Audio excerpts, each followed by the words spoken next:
مفتی ابو محمد صاحب سے ہمیشہ ہماری جب بھی بات ہوتی ہے سب سے آخر میں ہوتی ہے، لیکن کیا کریں مفتی ابو محمد صاحب بات ہی ختم کر دیتے ہیں، اس کے بعد پھر ہم خود پھنس جاتے ہیں. تو لیکن آج میں نے کہا کہ نہیں، پہلے سب سے پہلے مفتی ابو محمد صاحب سے آغاز کرتے ہیں. میں نے بھی ایک حدیث کا مفہوم آپ کو شیئر کیا، اور اس طرح کی بے تحاشا حدیث ملتی ہیں جی، جن کو ہم فالو بھی کرتے ہیں، جن کو ہم پڑھتے بھی ہیں، قرآن پاک بھی پڑھتے ہیں، اس میں سے بھی ہمیں بہت ساری چیزیں ملتی ہیں، صدقات زکوٰۃ کے حوالے سے، فلاح و بہبود کے حوالے سے، یہ جو پورا سسٹم ایک بنایا گیا تھا اس حوالے سے. تو مفتی ابو محمد صاحب بسم اللہ آپ سے کریں گے آج، اور آگے چلتے ہیں. بسم اللہ الرحمن الرحیم. لن تنالوا البر حتى تنفقوا مما تحبون. اسلام غریب پروری کی وہ تابندہ تاریخ ہے جس کی مثال اسلام سے نہ پہلے تھی نہ بعد میں ملے گی. جہاں تک صدقے کا تعلق ہے تو میں صرف ایک جملے کے اندر ایک مثال عرض کرنا چاہتا ہوں. اسلام دراصل میں اپنے ماننے والے کو بتانا یہ چاہتا ہے، کہنا یہ چاہتا ہے، یقین یہ دلانا چاہتا ہے کہ پوری دنیا سکون کی تلاش میں ہے. سکون کھانے سے نہیں کھلانے سے آتا ہے، سکون لینے سے نہیں دینے سے آتا ہے، سکون پہننے سے نہیں پہنانے سے آتا ہے. اسی لیے قرآن کریم نے فرمایا مثل الذین ينفقون اموالهم فی سبیل اللہ کمثل حبۃ انبتت سبع سنابل فی کل سنبلۃ مئۃ حبۃ. اگر تمہیں یقین نہ آئے تو تم اس کاشتکار اور ذمہ دار کو دیکھ لو کہ وہ دانہ زمین میں ایک ڈالتا ہے، ہم اس سے 7 بالیں اگاتے ہیں، ہر بال کے ساتھ 100 دانے ہوتے ہیں، تو گویا ایک کے بدلے میں ہم 700 کر کے تمہیں واپس لٹاتے ہیں. اور نبی کریم صلی اللہ علیہ وآلہ وسلم نے جو صدقے کی تعریف فرمائی وہ کیا ہے؟ فرمایا مرضاکم بصدقہ. اگر تمہیں مرض آ جائے تو تم اپنی مرض کی جو دوا ہے وہ صدقے کے ذریعے کرو. آج ہمارے یہاں چونکہ ترجیحات بدل چکی ہیں اور ہم سب سے پہلے پیناڈول کی طرف، میڈیکل اسٹور کی طرف، ڈاکٹر کی طرف دوڑتے ہیں، تو سب سے پہلے ایمان کا سب سے پہلا تقاضا یہ ہے کہ بندہ سب سے پہلے اللہ سے رجوع کرے. دیکھیے ہمارا یقین ہے کہ دوائی میں شفا نہیں ہے، شفائی اللہ کے حکم میں ہے. دوائی میں، میڈیسن میں شفا نہیں ہے. اللہ چاہیں گے تو میڈیسن سے شفا آئے گی، نہیں چاہیں گے تو ہوا کے جھونکے میں آ جائے گی، پانی کے گھونٹ میں آ جائے گی. تو صدقہ وہ نعمت ہے جو صرف پیسوں کی شکل میں نہیں ہے، روپے کی شکل میں نہیں ہے. اور روپیہ پیسے بھی دیتے ہیں تو قبولیت کی کیا علامت ہے؟ حضرت سیدنا علی المرتضیٰ رضی اللہ تعالیٰ عنہ سے کسی نے پوچھا کہ صدقے کی آپ کے نزدیک قبولیت کی کیا علامت ہے؟ آپ نے جو فرمایا اس سے بہت ساری باتیں آپ کو سمجھ آ جائیں گی. حضرت علی المرتضیٰ رضی اللہ تعالیٰ عنہ فرماتے ہیں صدقے کی قبولیت کی علامت یہ ہے کہ جسے تم دے رہے ہو اسے اپنا محسن سمجھو، جسے تم دے رہے ہو اس کو اپنے آپ سے بہتر جانو. حضرت سیدنا حسین ابن علی رضی اللہ تعالیٰ عنہ سے کسی نے پوچھا کہ آپ کیا کہتے ہیں سب سے اچھا صدقہ کون سا ہے؟ فرمایا جسے تم دو تم اسے جانتے نہ ہو، یہ سب سے بہترین صدقہ ہے. اور اسی لیے تو فرمایا نا کہ آج نیکی چھوٹی ہوتی ہے بینر بڑا ہوتا ہے، نیکی چھوٹی ہوتی ہے ڈسپلے بڑا ہوتا ہے. جب تک کیمرہ نہیں آتا صدقہ نہیں ہوتا، جب تک کیمرہ نہیں آتا اس وقت تک آٹا تقسیم نہیں ہوتا. تو میرے خیال میں باقی احباب بھی گفتگو کریں گے، موقع ملا تو پھر عرض کریں گے. لیکن اتنی بات ذہن میں رکھ لیں، آخری بات ہے کہ ہم سکون کی تلاش میں ہیں. سکون بازار سے پرچیز نہیں کیا جا سکتا.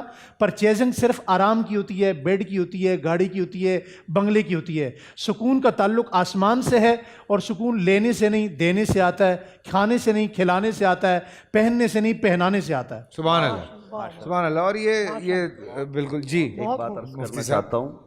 گزارش یہ ہے کہ جب ہم اس پلیٹ فارم پر بات کرتے ہیں تو ہم کسی ایک شخصیت کو نہیں پیش نظر رکھتے. ہمارے پیش نظر ملک کے طول و عرض میں پھیلے بہت سارے لوگ ہوتے ہیں. ٹھیک ہے، ضروری نہیں کہ جب ہم ایک بات کر رہے ہوں تو ہماری اس بات سے مراد وہ معروف آدمی ہو، بلکہ غیر معروف لوگ بھی گھروں میں، گلی میں، چوک چوراہے میں جو موجود ہوتے ہیں، جو اس طرح کے کلام کرتے ہیں، ہمارا انداز خطاب ان کو ہوتا ہے.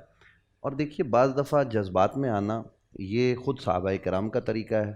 خود ہم حضرت مولا علی کرم اللہ وجہ الکریم کی شخصیت سے آپ کو جذبات بتائیں گے، اپنی روایات سے بھی اور شہیدی صاحب کے ہاں جو ذخیرہ ہے اس سے بھی، کہ ان کا جذبات میں آنا یہ سب روایات سے ہے. تو اس لیے جب ہم بات کرتے ہیں تو اس کا یہ مطلب نہیں ہے کہ ہم کسی پر لٹھ لے کے پڑ جاتے ہیں.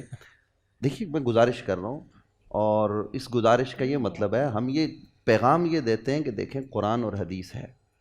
ہمارا ایک اصول ہے کہ الصحابۃ کلہم عدول، صحابہ سارے کے سارے عادل ہوتے ہیں روایت کو بیان کرنے میں، ان پر جرح نہیں ہو سکتی۔ یہ جب چیزیں ہم بیان کرتے ہیں تو ظاہر ہے ایک موضوع کی وسعت ہوتی ہے، اور پھر ہم ایک معاشرے میں رہتے ہیں۔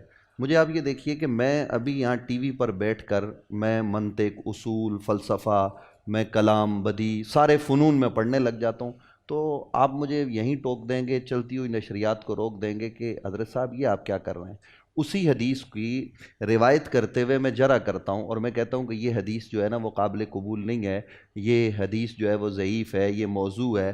اور اگر میں موضوع کی اور ضعیف کی تعریف نہیں بتاتا تو جب میں موضوع کی تعریف بتانے لگوں گا تو کہوں گا فلاں آدمی وہ جھوٹا تھا، وہ کذاب تھا، وہ صحابہ پر جھوٹ باندھتا تھا، وہ اہل بیت اطہار کے خلاف بات کرتا تھا، تو ظاہر ہے یہاں سے اس آدمی کو میں جھوٹا کہہ رہا ہوں، تو اب آپ مجھے منع کریں گے کہ اس کو جھوٹا کیوں کہا ہے؟ تو یہ تو نہیں ہو سکتا نا، مجھے کسی کو تو جھوٹا کہنا ہے نا۔ تو دیکھیے آپ سنیے، اس پر میں کسی کے پیچھے لٹھ لے کے نہیں پڑ گیا، میں وہ بیان کردہ اس کی روایت کو سامنے لے کے آ رہا ہوں کہ جناب اس نے جو روایت بیان کی ہے یہ موضوع ہے۔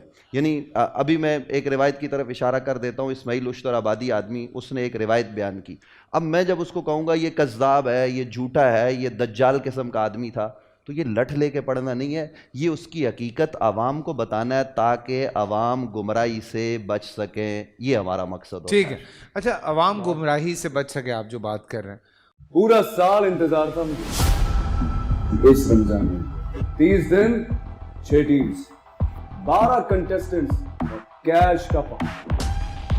اب گیم وہ ہوگا جسے آپ کا نہیں ہوگا، جس میں جو کرنا تھا کر لیا۔ لاکھوں عوام کو دینے کا ذمہ ان میں حصہ، شور گونجے گا ہر گلی نکڑ اور دکان، رمضان لیگ بنے گی آپ کی پہچان، نعرہ لگے گا تو پارا چڑھے گا۔ گیم شو ایسے چلے گا، رمضان لیگ، روزانہ شام 7 بجے صرف بول انٹرٹینمنٹ پر۔